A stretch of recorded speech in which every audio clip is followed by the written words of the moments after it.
Welcome back to United. I'm Megan Clementi. Sometimes the road to college can be a roundabout one. Where most successful student athletes go straight from high school to college, Michael O'Shaughnessy took a different path. Michael was a high school dropout. That decision could be the end of the road for many young adults, but Michael managed to get his life back on track. He has broken world records, become successful in the real estate industry, and has met the love of his life.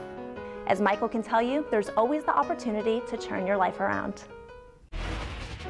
Well, you know, to describe Michael O'Shaughnessy, Nate, is really let's say, an adventure. I quit high school in 9th grade. I went to Winter Park High School for 2 days. The next day I said, I'm out of here. I hitchhiked around the country for several years, off and on. It hit me about 19 years old that I was going to start, you know, if I didn't figure it out, life, how to get back on track, it was, you know, I was going to end up using my hands to make a living. And I knew that education was a path that would lead me into something. I went to school out at Seminole Community College, and after I got my AA degree, I had some friends that had played baseball out at UCF, and they said I should try and walk on the baseball team. He didn't have, let's say, a gold spoon put in his mouth. He worked real hard. You know, he had to get his grades up to get to UCF. And a guy by the name of Bill Moon, who was a coach out at UCF, invited me on after I went into to interview, and I think he liked my enthusiasm. He liked the fire and the intensity that I had. I think all of those efforts and experiences that led him to UCF, that was just, I think, just a watershed opportunity for him going to UCF. You know what? The light goes on for everybody. For me, it went on when I went into UCF, and I had Jerry Gergely as a professor, and I had Dr. Roeder as a professor, and they're enthusiastically telling me about life and what's going on, and I'm trying to wake up, and you know all that was just immersing into my head, and I was realizing, wow, this is unbelievable.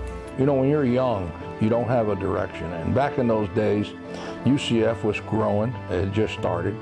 The football team had just started. That was pretty cool. That was pretty cool. You got 150 guys there, guys you read about in the sports pages from the local high schools, other guys transferring from Division I football teams that were either cast-offs or troublemakers. You had guys like me that were more bar bouncers than anything else. There was a collective energy there of wanting to be a part of this first entity, the 1979 inaugural football team, and we all knew that it was special.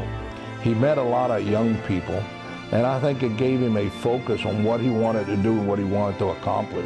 Here I was on the wrong side of the fence for so many years by choice, and I was given an opportunity to be on the right side of the fence, learning teamwork, discipline, how to survive. And for me, I understood the importance of that opportunity in my life. Well, you know, that passion that he had for football, that desire to be the best, the desire to win, the desire to be better than the people around him. I think that really helped him, because he started in real estate, and he actually started before he graduated. He was already, working with somebody. He was awful good. As a matter of fact, he sold me my house. That was one of the first houses he sold. I started to understand the manifestation of creating things. It's nothing more than wanting something, writing it down, realizing that that's your path, and it leads you wherever you want to be led. Unfortunately, only 5% of the population understands that you can have whatever it is that you want.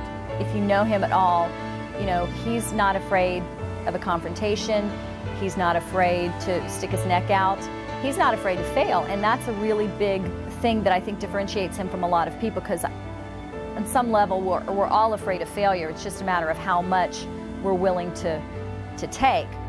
Don't worry about failing. Failure is part of success. Where you truly fail is when you never get back up.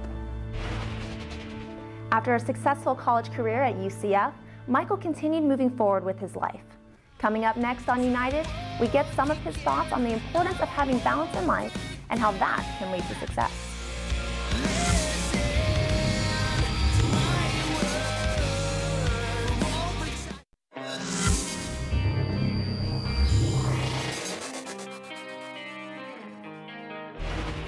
Welcome back. Once Michael O'Shaughnessy got his life on track, he never settled for less. Taking every experience as the opportunity for growth, he continued to look for new goals to reach. Despite dropping out of high school, Michael was able to find true success. In a book he wrote, he calls the areas of balance everyone needs the Millennium Star approach. The star symbolizes the 5 integral parts of life which must be balanced for someone to be truly successful. Michael believes it is only when you are passionate and balanced that you can move forward in life and achieve anything you wish to achieve. The key is experience. You know, the key is more experiences. I mean, you can be an average person, live an average life in an average job, in an average box, and then you die, or else you can go live like life is a banquet. You know, we tend to not say you don't do something just because it's hard. You do something because you have the desire to do it, and you figure out a way to do it. The fact that he doesn't move sideways, he's always moving forward, it is his #1 hobby. He takes a big surfboard and he goes across the ocean. My greatest feeling in my life was paddling out of Havana Harbor with a full moon coming over Havana and realizing, wow, this is unbelievable. I got 100 miles to go on this paddle. Across the straits, you know, they're infested with sharks and what have you. You know, those moments live with me. Those moments get me to the next goal. You have to keep pushing yourself forward into areas that are unknown, uncomfortable, or things that you want to achieve. If it's sports, if it's art, if it's music, if it's books, if it's writing, whatever that is, there has to be something that is important to you.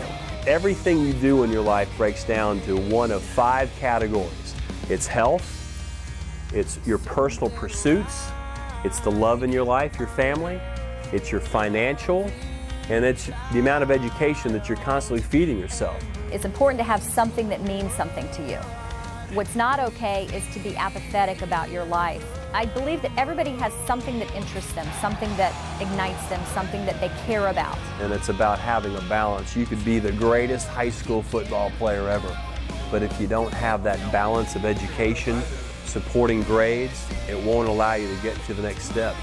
If you don't have a family that supports you, or if you don't have love going on in your life, then that's going to gnaw and drag these other goals, you know, away.